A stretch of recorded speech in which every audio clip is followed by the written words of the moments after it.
Okay, ये जो chapter है इनहेरिटेंस का, जेनेटिक्स इनहेरिटेंस, मैंने अपनी तरफ से सारे चैप्टर से जहां जहां से एमसीक्यूज का के चांस बन सकते हैं वो सारे जगह कवर करके इस एक फाइल के अंदर मैंने सारे वो क्लोज कर दिए हुए हैं। और आज हम इसको इंशाल्लाह डिस्कस करेंगे तमाम के तमाम इसको, ठीक है।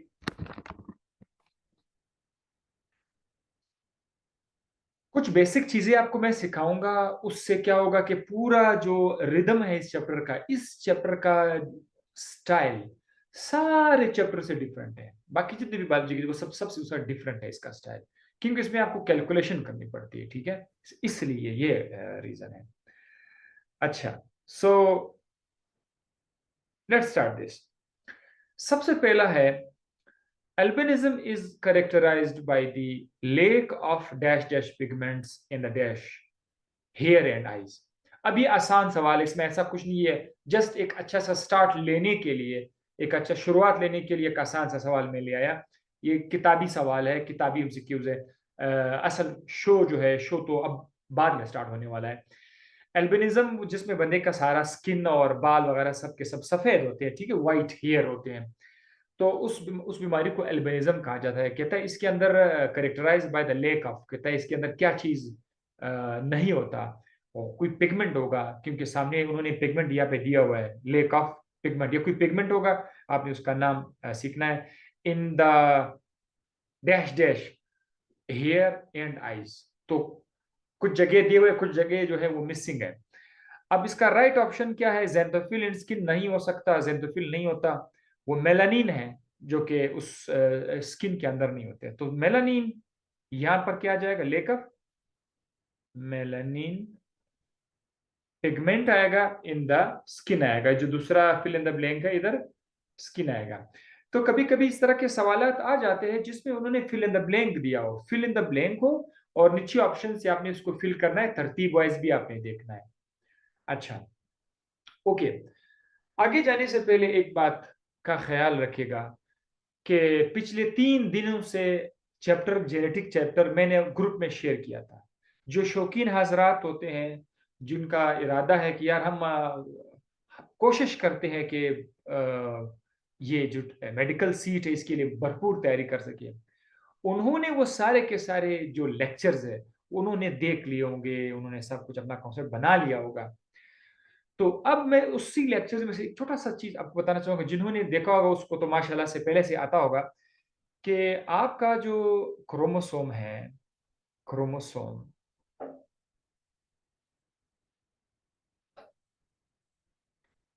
क्रोमोसोम पर जगह होती हैं, ठीक है, मुख्तलिफ जगह होती हैं। अब ये जस्ट मैं आपके आसानी के लिए बता रहा हूं। उसके ऊपर क्या होते हैं? जीन होते हैं। मिसाल के तौर पर एक जीन का जगह यहां पर है, ये एक जीन का जगह है, सपोज ये एक जीन का जगह है, और ये दूसरे जीन का जगह है, ये तीसरी जीन का। अब इस तरह आप चलते जाए। अब आप एक दूसरा शख्स है, उसका क्रोमोसोम ले लें। लेट्स सपोज ये पहले शख्स का क्रोमोसोम नंबर 5 है, ये दूसरा शख्स है, ये उसका क्रोमोसोम नंबर 5 है। दो शख्स है, दोनों का क्रोमोसोम नंबर 5 है। तो ये जो दूसरा शख्स है, इसके क्रोमोसोम के अंदर भी आपको इस तरह से जीन के लिए जगह मिलेंगे। तो उसके केस में भी यहां पर क्या होंगे? जीन होंगे।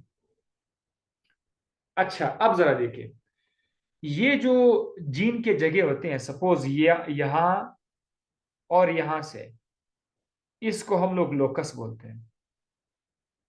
ये एक खास जीन है जो शख्स नंबर 5, एक एक शख्स जो था, शख्स पर्सन ए, पर्सन बी, पर्सन ए और पर्सन बी के क्रोमोसोम नंबर 5 में ये जीन मौजूद है। इसको लोकस कहते हैं। लोकस वो जगह है जहां पर ये जीन मौजूद है। तो इस जीन को हम कोई नाम देते हैं, अपने से कोई नाम देते, चलो एक्स का नाम देते हैं, एक्स का नाम देते हैं, या कोई दूसरा नाम देते हैं, आर का नाम देते हैं। सपोज आर का नाम देते हैं कि यहां पर जो जीन है वो आर है। अब जरा देखें, एक शख्स के अंदर क्रोमोसोम का के जोड़े होते हैं। मतलब अगर आप एक शख्स के सेल के अंदर देखें तो वहां पर क्या होता है, क्रोमोसोम इस तरह पेयर्स की शक्ल में होते हैं, जोड़े की सूरत में होते हैं। 23 जोड़े हैं टोटल, 23 जोड़े हैं। हर जोड़े का एक पार्टनर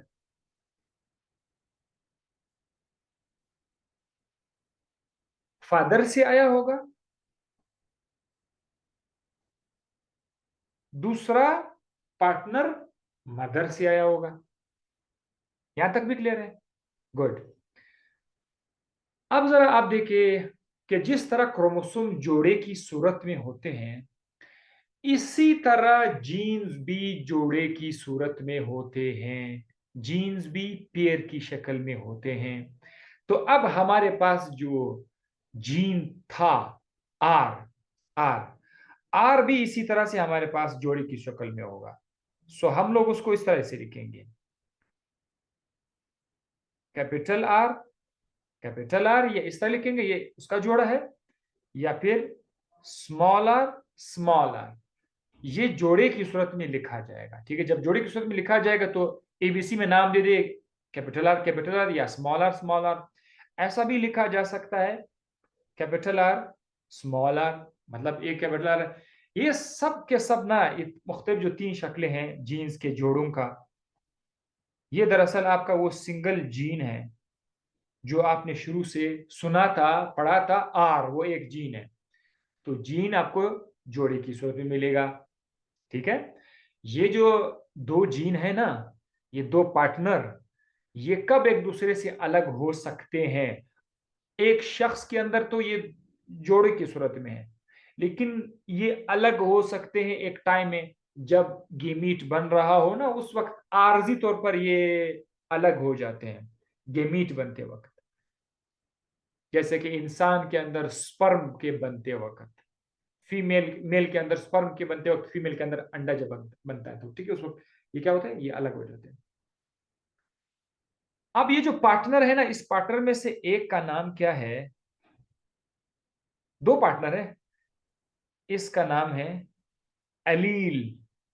अब आपका जो एक आर है ना, ये अलील है दूसरे आर के लिए, और ये जो पहला आर है ये भी अलील है। तो जिस दिन हमने देखा कि जीन जोड़े की सूरत में होते हैं, तो जीन का नाम अलील में आ गया। अब अलील परेशानी आपके लिए नहीं है, अलील जीन है। जीन के जो जोड़े होते हैं ना, उनको एलील बोलते हैं। बस अब एलील जीन हुई जोड़े हैं। ठीक है, ये आपको मैंने बताना था, राइट। चले जी, अब हम अपने उसकी तरफ आते हैं। ये चीज आपको बस मैंने एक शॉर्टकट में कुछ बता दिया। सवाल नंबर 2 में कह रहे हैं, which of the following pair, अब कौन सा जोड़ा होमोजाइगस डोमिनेंट है? होमोजाइगस में वो दोनों जो जोड़े हैं वो एक जैसे होते हैं। ठीक है, और डोमिनेंट में एक बात याद रखिए कि जो डोमिनेंट करेक्टर होता है, डोमिनेंट करेक्टर, ये जो भी करेक्टर होता है, करेक्टर का मतलब ये है कि प्लांट का कलर करेक्टर है, प्लांट की लंबाई करेक्टर है, फूलों का कलर करेक्टर है, इंसान के केस में इंसान का कद, लंबा कद छोटा कद कैरेक्टर है, इंसान की जिल्द का कलर कैरेक्टर है, इंसान के आइस का कलर कैरेक्टर है, इंसान का दाढ़ी कैरेक्टर है। ये सारे के सारे जिस्म के अंदर जितनी भी चीजें आप देख रहे हैं, ये आपके कैरेक्टर्स है। एक तो हम लोग इंग्लिश में बोलते हैं इसका बिहेवियर है, इसका जो उठने बैठने का अंदाज है, वो इसके कैरेक्टर्स है। लोगों के साथ मिलना जुलना कैरेक्टर है, वो अलग बात है, वो आम अल्फाज में। साइंस की दुनिया में, बायोलॉजी में, जेनेटिक्स के चैप्टर में, करेक्टर्स हमारे और आपके जिस्म के अंदर जो फिनोटाइप्स हमें नजर आ रहे हैं, ये करेक्टर है। ठीक है, किसी के कान किस तरह से होते हैं, किसी के बाल के कलर, आई का कलर, हाइट, जहानत जहानत, ठीक है, ये सारे के सारे क्या है, ये करेक्टर्स है। अब जो करेक्टर होता है ना, और जीन का जोड़े मैंने आपको बता दिया, एक डोमिनेंट करेक्टर होता है, एक रेसेसिव करेक्टर होता है। मैं आपको एक मिसाल बताता हूं कि एक, सपोज करते हैं एक शख्स जो है वो छोटे कद का है और दूसरा जो शख्स है वो लंबे कद का है। तो ये जो कद है, चलो सपोज करते हैं इसके लिए एक जीन है। अब वो जो जीन है, अगर लंबे कद के लिए मैं कैपिटल आर लिख देता हूं, लंबे कद के लिए कैपिटल आर लिख लेता हूं, छोटे कद के लिए फिर स्मॉल आर है, ये वही जीन के दो टुकड़े हैं, एलील है, capital R small R, capital R आया बड़ा कद, छोटा आर आया स्मॉल कद। यहां तक तो क्लियर है। अब मजे की बात बताता हूं कि होता क्या है। जब किसी बच्चे के अंदर लंबे कद और छोटे कद का जीन दोनों एक साथ आ जाए, दोनों एक साथ आ जाए, कैपिटल आर स्मॉल आर दोनों एक साथ आ जाए, तो इस केस में क्या होगा? वो छोटा बच्चा छोटे कद का भी होगा, लंबे कद का भी होगा, ऐसा तो नहीं हो सकता। ऐसे केस में कोई एक कद अपने आप को शो करेगा जोर जबरदस्ती, दूसरे को बोलेगा कि तुम्हें जो है अपने आप को शो करने की जरूरत नहीं है, मैं अपने आप को शो कर लेता हूं। तब यहां पर हम कहते हैं कि एक ने अपने आप को डोमिनेंट किया दूसरे के ऊपर। वो जो दूसरा जो बेचारा छुप गया, वो रिसेसिव कहलाता है, रिसेसिव। और जो जो जाहिर हो गया वो डोमिनेंट है। अब सपोज करते हैं कि ये जो शख्स है, ये है लंबे कद का, लंबे कद का है, और आपने इसके अंदर देखा, आपने इसके अंदर जाके चेक किया कि इसके अंदर जो जीन है वो कैपिटल आर और स्मॉल आर का जीन है। तो इसका मतलब यह है कि इस शख्स के अंदर छोटे कद का जीन मौजूद है, लेकिन यह शख्स छोटे कद वाला नहीं बन सका, क्योंकि इसके अंदर जो बड़े कद वाला जीन है उसने अपने आप को शो कर दिया। तो कैपिटल आर डोमिनेंट हो जाएगा, स्मॉल आर को जो हम होमोजाइगस कहेंगे। अब सोचने वाली बात यह भी है कि ये तो ऐसा शख्स है जिसमें एक लंबे कद का जीन, एक छोटे कद का जीन है, लेकिन ऐसा भी तो हो सकता है कि एक लंबे कद वाला शख्स हो। मैं यहां लिख लेता हूं, सपोज अब हम कहते हैं ये एक और लंबे शख्स का लंबे कद का शख्स है, लेकिन इसके अंदर जो जीन है वो कैपिटल आर और कैपिटल आर है, दोनों कैपिटल आर है। तो अब इन दो शख्स में फर्क क्या है? अच्छा, दोनों लंबे कद का है, लंबा कद आंख से नजर आता है, तो ये आपका फिनोटाइप है, फिनोटाइप। आ रहा होगा ना समझ में? जो नजर आता है वो फिनोटाइप है। किसी शख्स का स्किन का कलर सुर्ख है, फिनोटाइप है। किसी शख्स का स्किन कलर ब्लैक है, फिनोटाइप है। तो जो नजर आता है फिनोटाइप है। गुलाब का सुर्ख कलर फिनोटाइप है। अच्छा, इनके पीछे जो जीन होता है, जैसे कद के जीन उसके जिस्म के अंदर पड़े हुए होते हैं, ये जो जीन लेवल है, दिस इज जीनोटाइप। तो ये क्या है? ये जीनोटाइप है। अब आपको लंबे कद का शख्स नजर आ रहा है, फिनोटाइप तो दोनों का एक जैसा है। तो लंबे कद में हर बंदे के जहन में सवाल आना चाहिए कि ये जो लंबे कद का शख्स है, इसका जीनोटाइप क्या है? ये कैपिटल आर स्मॉल आर है या कैपिटल आर है? इस केस में इसके लिए हमने नाम इस्तेमाल किया हुआ है कि है तो डोमिनेंट, लंबा कद क्या है? डोमिनेंट है। उस डोमिनेंट के लिए दो अल्फाज अब बोले जाएंगे, दो अल्फाज जो जिसके दोनों पार्टनर डिफरेंट है, कैपिटल स्मॉल आर है, उसको हेटेरोजाइगस का नाम देंगे, HETERO, हेटेरो जाइगस का नाम देंगे। और जिसके जीन एक जैसे हैं उसको हम होमो जाइगस का नाम देंगे। तो अब मैं आहिस्ता आहिस्ता आपके दिमाग के अंदर वो आइडिया इंटर करने जा रहा हूं कि डोमिनेंट करेक्टर हमेशा दो तरीकों से मिलेगा, एक हेट्रोजाइगस डोमिनेंट, एक होमोजाइगस डोमिनेंट। तो ये जो डोमिनेंट करेक्टर होता है उसके दो जीनोटाइप्स होते हैं, दो जीनोटाइप्स, ठीक है। अच्छा, वो बेचारा जो छोटे कद का है वो कौन सा है? वो रिसेसिव है, छोटा कद। अब मैं यहां पर छोटा कद लिख लेता हूं। ये जो छोटा कद है, छोटे कद के अंदर कभी भी कैपिटल स्मॉल आर नहीं आएगा, वो स्मॉल आर होगा, दोनों स्मॉल होंगे। तो छोटा कद रिसेसिव होता है, RECESSIVE, वो रेसेसिव हुआ। रिसेसिव बेचारा सिर्फ एक अंदाज से बयान किया जा सकता है, एक जीनोटाइप उसका होता है, और वो सिर्फ हमेशा हमेशा क्या होता है, होमोजाइगस होता है। स्मॉल आर दोनों एक जैसे है ना, तो रेसेसिव करेक्टर हमेशा होमोजाइगस होता है, जबकि डोमिनेंट करेक्टर हेट्रो भी हो सकता है, होमो भी हो सकता है। ठीक है, बस यहां तक मैंने आपको ये चीज बतानी थी। स्क्रीनशॉट ले लो और इस चीज को अपने खोपड़ी में रख दे। तो अब हम थोड़ा आगे जाते हैं। सवाल नंबर 2 में कह रहा है which of the following pair is homozygous dominant. इसमें से होमोजाइगस डोमिनेंट कौन सा है? Homozygous dominant, capital T small T, ये डोमिनेंट तो है लेकिन होमोजाइगस नहीं है। स्मॉल टी होमोजाइगस तो है लेकिन वो रेसेसिव है। कैपिटल टी डोमिनेंट भी है, होमोजाइगस भी है। तो ये जो है ये हमारे पास करेक्ट ऑप्शन है। अच्छा, यहां से मैं करता हूं okay. Okay, capital T small T जो है वो डोमिनेंट तो है लेकिन वो होमोजाइगस नहीं। तो सवाल में क्या रहा है, होमोजाइगस डोमिनेंट। आपका राइट ऑप्शन क्या है? सी है। अच्छा जनाब, क्वेश्चन नंबर 3 में कह रहे इन क्वेश्चन नंबर 3 अबाउ।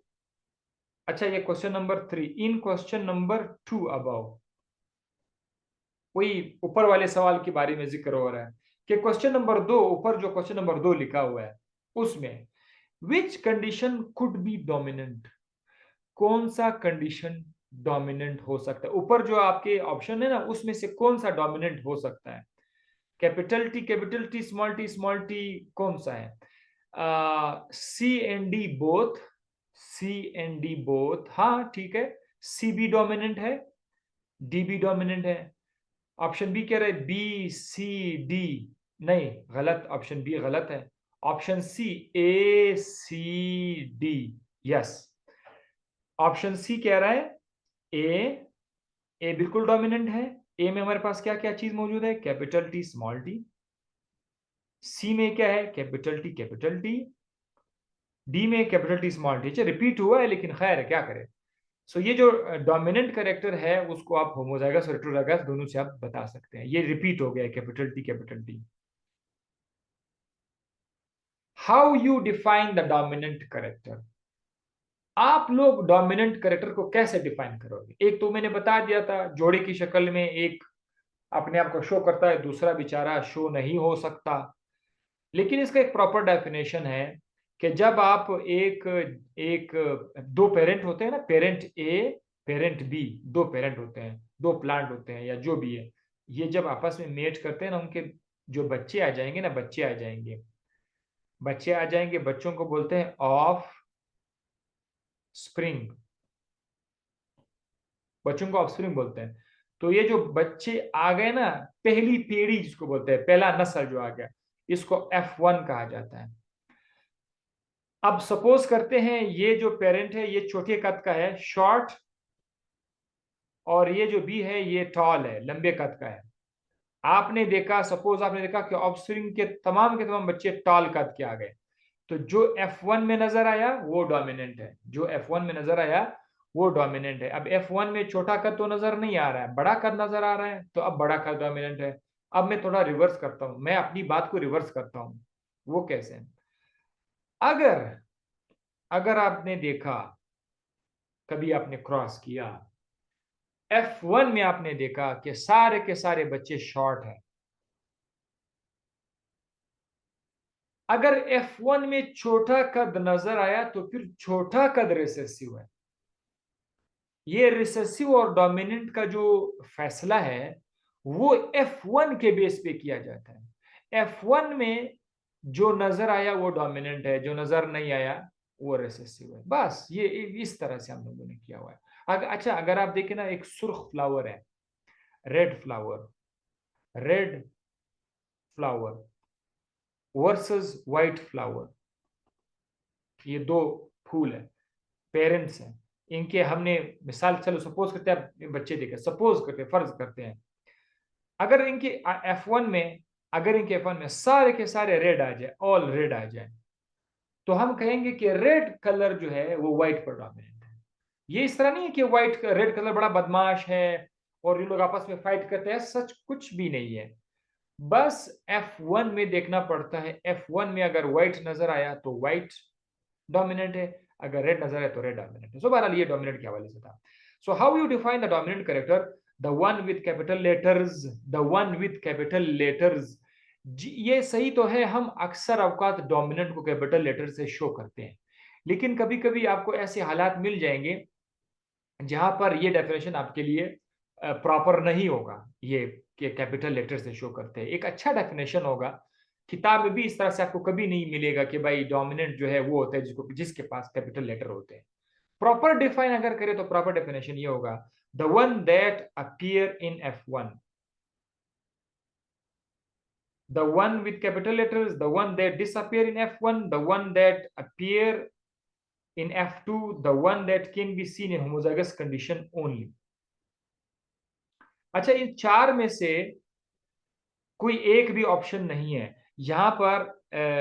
ये इस सवाल को मैं थोड़ा सा आपके लिए सही कर लेता हूं। द वन दैट अपीयर, ये डिस को हम लोग क्या कर देते हैं, मिटा देते हैं। वो जो F1 में नजर आता है वो आपका डोमिनेंट कैरेक्टर होगा, सही है। बाकी ए भी पॉसिबल है, लेकिन हमने कहा इसको प्रॉपर हम डिफाइन करेंगे। The one that appear in F2, नहीं नहीं ये गलत है, the one that appear in F2 के लिए नहीं बोला जाता है। डी पे जरा आ जाओ, D, the one that can be seen in homozygous condition only, ये तो रेसेसिव के लिए बोला जाता है। अगर सवाल पूछा जाए कि रिसेसिव को आप किस तरह से डिफाइन करोगे, फिर ये बड़ा अच्छा होता कि वो जिसका सिर्फ होमोजाइगस कंडीशन होता है। तो डोमिनेंट कैरेक्टर के लिए हमने वो ये कहते हैं कि the one that can be seen homozygous as well as heterozygous condition. अगर इस तरह से लिखा होता ना, तब हम इसको, तो ये डोमिनेंट कैरेक्टर को डिफाइन करने का ये भी एक अच्छा तरीका है कि वो जो होमोजाइगस और हेटेरोजाइगस कंडीशन दोनों में एक्सप्रेस होते हैं। तो ये एक दूसरा डेफिनेशन हो गया, ठीक है। अब आपके जहन में डोमिनेंट कैरेक्टर के बारे में कुछ बातें आ गई। डोमिनेंट कैरेक्टर के बारे में पहली बात, वो जो F1 में नजर आए। डोमिनेंट कैरेक्टर में दूसरी बात, वो जो अपने आप को दो हालात में बताता हो, homozygous B, heterozygous B. 5, identify the phenotype. अच्छा, मजे की बात सुने, जब तक ये जो अभी मैंने कुछ बातें आपको ऊपर सिखाई ना, इनके बगैर हम लोग आगे बिल्कुल भी नहीं जा सकते हैं। और जिन जिनको वो समझ आए हुए हैं ना, वो आगे जाकर उसको बहुत मजा आएगा, ठीक है, क्योंकि जो काम की चीज थी वो आपके खोपड़ी में आ चुका है। The one that can be scene, right. 5, identify the phenotype from the given genotype. कहता है आप लोगों को हम एक जीनोटाइप देते हैं, आप ना उनका फिनोटाइप बताओ, ठीक है। मतलब ये देखो ना, ये लिखा हुआ है, ये क्या है, AABBCCRR वगैरह वगैरह, ये सब क्या जीनोटाइप है, मैं आपको ऑलरेडी बता चुका हूं। तो एक जीनोटाइप आपको दिया गया है, देखिए इसमें हकीकत में हमारे पास कैपिटल आर स्मॉल आर, ये एक करेक्टर है, और यहाँ पर कैपिटल वाई ये दूसरा करेक्टर है, दोनों है। तो ये एक जीनोटाइप है। अब आपने बताना है कि ये कौन सा फिनोटाइप है। आर, दरअसल बायोलॉजी में आर को राउंड बीज, सीड सीड इस तरह होते हैं। जो मटर का बीज होता है ना, वो या तो गोल होता है राउंड, या इस तरह से रिंकल्ड होता है, या इस तरह से रिंकल्ड होता है। ये एक कंडीशन है। जो जो जो गोल होता है ना, गोल, उसको कैपिटल आर से लिखा जाता है। और जो गोल नहीं है, रिंकल है, रिंकल रिंकल रिंकल जो होता है, उसको स्मॉल आर से शो किया जाता है, ठीक है। अच्छा, येलो, कलर कलर आप बताए, वो तो सीट का शेप था। ये जो दो चीजें आपने देखा ना, ये सीट का शेप था। अब सीट का कलर जो है वो दो हो सकता है, या तो वो येलो हो सकता है। अच्छा, मैं येलो कलर यहाँ से बताता हूँ, या तो वो येलो हो सकता है, या फिर वो ग्रीन हो सकता है, ग्रीन, या फिर वो ग्रीन हो सकता है। तो अगर येलो है तो येलो को हम लोग किस चीज से शो करते हैं? कैपिटल वाई से शो करते हैं, कैपिटल वाई। ये येलो के लिए है। और ग्रीन के लिए हम लोग स्मॉल वाई इस्तेमाल करते हैं। बस इस तरह से है। अब देखें, अगर कैपिटल आर आ जाए, ये कौन सा होगा? ये राउंड है। अगर कैपिटल आर के साथ स्मॉल आर आ जाए तो ये भी राउंड है। इसका मतलब ये है कि राउंड कलर जो है ये डोमिनेंट है किसके ऊपर? राउंड रिंकल पे डोमिनेंट है। इसी तरह रिंकल बेचारा जो है वो सिर्फ और सिर्फ अगर स्मॉल आर आ जाए ना, तो बस ये फिर रिंकल होगा। जबकि राउंड बड़ा बदमाश है। राउंड होमोजाइगस भी हो सकता है, हेट्रोजाइगस भी हो सकता है। इसी तरह से येलो जो है, येलो देखो, येलो ऐसा भी हो सकता है, कैपिटल वाई भी येलो है। कैपिटल वाई में एक स्मॉल वाई आ जाए तो ये भी येलो है। तो ये येलो डोमिनेंट है किस पर? ग्रीन पर। ग्रीन बेचारा सिर्फ ये इस तरह आ जाएगा, स्मॉल वाई आ जाएगा, तो ये ग्रीन हो सकता है। अच्छा, अब ये जो आपका कैपिटल आर कैपिटल वाई, ये आपका क्या है? ये आपका राउंड येलो प्लांट है, राउंड येलो। सो देखते हैं, a round yellow with with round character in heterozygous condition. ये तो सही कह रहा है, बिल्कुल सही है। राउंड येलो प्लांट है और इसका जो राउंड करेक्टर है वो हेट्रोजाइगस में है, करेक्ट। बाकी गलत है। Round yellow with round character in homozygous, round yellow ये भी गलत है।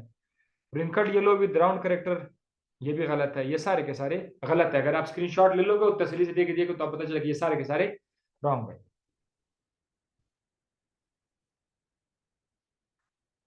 When a tall phenotype plant was crossed with its homozygous recessive partner, the offspring in F1 were 50% tall and 50% short.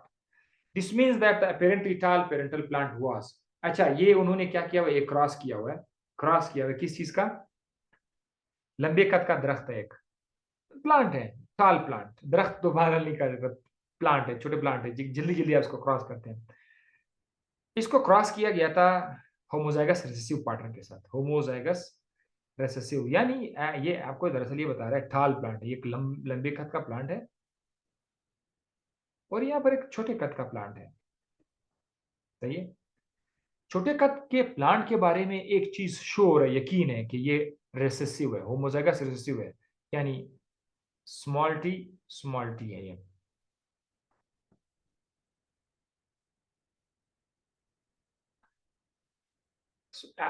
एक प्लांट का genotype मालूम है, दूसरा जो कह रहा है कि लंबे कद का है, जस्ट क्या बताए? टॉल है। अब टॉल में ये नहीं बताया है होमोजाइगस टॉल है या हेट्रोजाइगस टॉल है, यानी कैपिटल टी वाला टॉल है या कैपिटल टी स्मॉल टी वाला टॉल है। अब कैसे पता चलेगा? इनका टेस्ट क्रॉस किया जाता है, टेस्ट क्रॉस में इनको क्रॉस किया जाएगा, इनके बच्चे लिए जाएंगे। छोटे कद का प्लांट, बड़े कद का प्लांट, बच्चे इसके आ जाएंगे, इनको आपस में मेट करेंगे। अब वो खुद आपको बता रहे हैं कि बच्चों में 50% जो थे वो टॉल प्लांट आए और 50% जो थे वो शॉर्ट प्लांट आए। खुद ही उन्होंने बता दिया है। ये जो निशानी है 50% टॉल और 50% शॉर्ट, ये जो एक निशानी है, ये किस चीज की निशानी है? ये हेट्रोजाइगस टाल प्लांट की निशानी है। किसकी? हेट्रोजाइगस टाल प्लांट की निशानी है। तो इस अगर इस तरह आता ना कि सारे के सारे बच्चे जो थे वो टॉल हो जाते, 100% टॉल होते, फिर हम लोग बोलते कि ये फिनोटाइप जो है वो होमोजाइगस है। लेकिन अब जो फिनोटाइप है ये हेट्रोजाइगस है।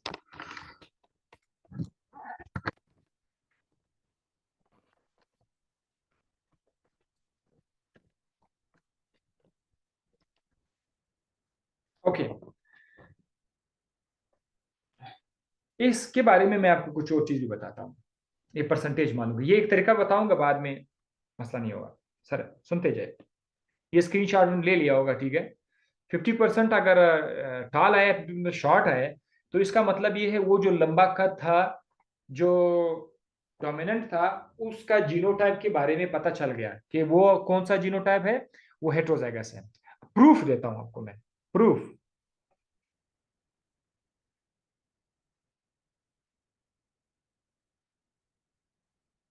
चलिए, ये देखें, टॉल प्लांट को अगर मैं कैपिटल टी, कैपिटल टी से शो कर दूं,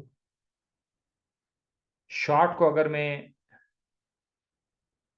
स्मॉल टी से शो कर दूं, ठीक है। इसको मिलाने का तरीका आप लोग आज सीखो, गौर से जरा देखिए। बस जैसे आप लोग दो पेरेंट लिखते हैं ना, आप देखो इसका मिलाने का तरीका। ये जो एक पहला वाला जीन है, एलील है, इसको आप इसके साथ कंबाइन करोगे, रिजल्ट क्या बनेगा? रिजल्ट बनेगा कैपिटल टी स्मॉल टी। फिर आप क्या करेंगे, इसी को आप क्रॉस करेंगे दूसरे पार्टनर के साथ, तो इससे क्या बनेगा? दोबारा से कैपिटल टी स्मॉल टी बनेगा।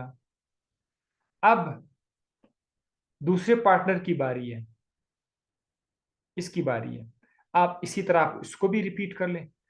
ये जीन मिल जाएगा स्मॉल टी के साथ, तो हमें क्या रिजल्ट रिजल्ट मिलेगा? Capital T small T. इसी तरह यही जीन दूसरे पार्ट के साथ मिल जाएगा, रिजल्ट क्या होगा? Capital T small T. ये तरीक़ेकार सीखना होगा, इस तरह से आपने इनको मिलाना है, ठीक है, ये तरीक़ेकार से। अच्छा, इसमें अगर आप गौर करें ना, कैपिटल टी स्मॉल टी, लंबा कद है, टॉल है। ये भी क्या है? टॉल है। ये भी टॉल है, ये भी टॉल है। 100% टॉल आ गए ना। 100% टॉल जब आ जाएंगे ना, तो इसका मतलब ये है कि वो जो लंबे कद का प्लांट था, जिसके बारे में आपको शक था कि ये होमोजाइगस है, हेटेरोजाइगस है, 100% टाल प्लांट से, वो का मतलब ये कि वो होमोजाइगस टाल है, होमोजाइगस टाल है। लेकिन जो हमारा सवाल था उसमें बच्चों में 50% टाल आया, 50% शॉर्ट आया, तो इसका मतलब ये है कि वो जो प्लांट था वो हेट्रोजाइगस था। इसका भी मैं आपको सबूत दे सकता हूं। उसके लिए आपने सिर्फ इतना करना होगा, ये काम आप खुद घर पर करेंगे, ठीक है ना। ब्रेक आएगा ना, उस ब्रेक में आप ये काम करोगे। उसमें आपने क्या करना है, कैपिटल टी को small T, capital T small T बना के, फिर स्मॉल टी आपने करना है, इस तरह से, ठीक है। अब इसको अगर आप इनके बच्चे आप तैयार करोगे ना, तो आपको पता चल जाएगा इसमें 50% होमोजाइग, 50% शॉर्ट खाते हैं, 50% लंबा खाते हैं, ठीक है। ओके, 7 अक्रॉस, ये ईडी लिखा हुआ है, ईडी नहीं है। Across is made between homozygous short and homozygous टाल प्लांट। होमोजाइगस शॉर्ट और होमोजाइगस टाल प्लांट है, इनके दरमियान क्रॉस किया गया। The percentage of homozygous short, ये हमसे मांगते हैं, homozygous short in F1 would be. चले क्रॉस लगाना शुरू करते हैं फटाफट, जल्दी जल्दी।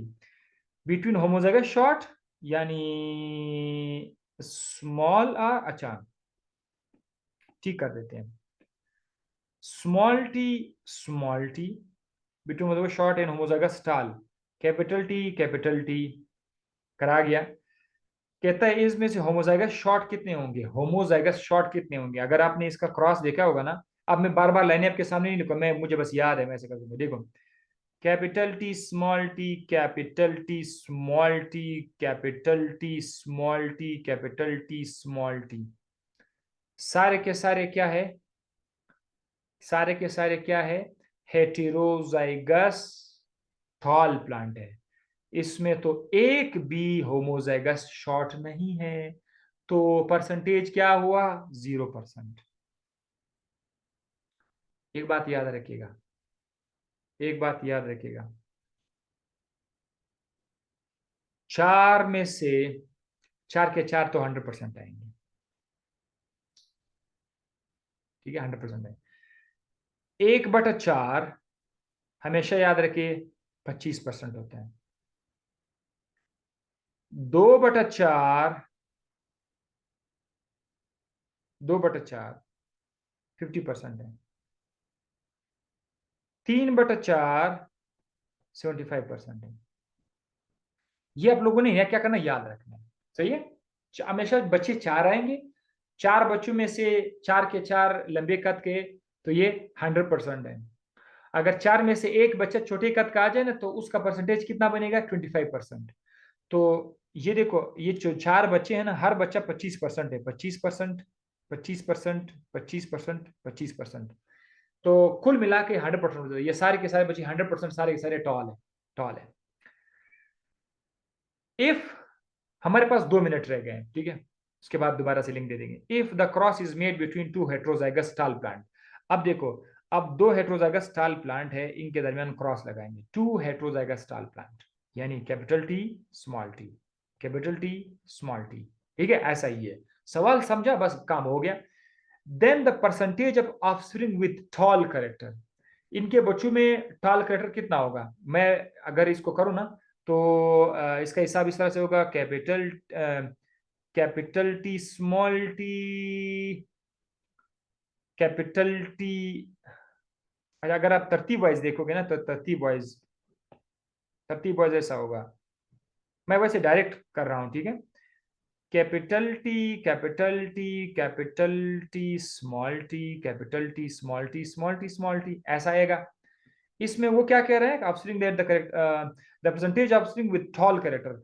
अब एक टॉल ये है, ये एक टॉल ये है, एक टॉल ये है, 3 टॉल है, 3 टॉल है। तो इतना परसेंटेज जरा जल्दी जल्दी बताओ, टाइम खत्म होने वाला है। नहीं नहीं, टाइम है हमारे पास, थोड़ा बहुत है। आपने खुद जरा एक बार दिमाग में खुद सोच लिए कि ये जो बच्चे हैं ना, 4 बच्चे हैं, capital T, capital T, capital T small T, capital T small T, small T small T. ये जो स्मॉल टी है, ये छोटा कद है। बाकी 3 सब के सब लंबे कद के प्लांट है। लंबे कद में से ये जो कैपिटल टी है, कैपिटल टी, ये होमोजाइगस लंबा कद है। ये बाकी दो जो है, ये हेटेरोजाइगस लंबा कद है। लेकिन होमोजाइगस हेटेरोजाइगस के बारे में उन्होंने पूछा ही नहीं है। वो जस्ट क्या कह रहे हैं, if the cross is made between the percentage offspring with tall car, वो कहते हैं टॉल, बस सिर्फ टॉल बताओ, लंबा कद। तो भाई 4 में से 3 है, तो क्या लिखूं, 3/4। 3/4 क्या, कौन सा परसेंटेज है, 75% है। 3/4 जो है वो 75% है। तो हम यहां पर कर देंगे 75%। कितना आसान है, 25%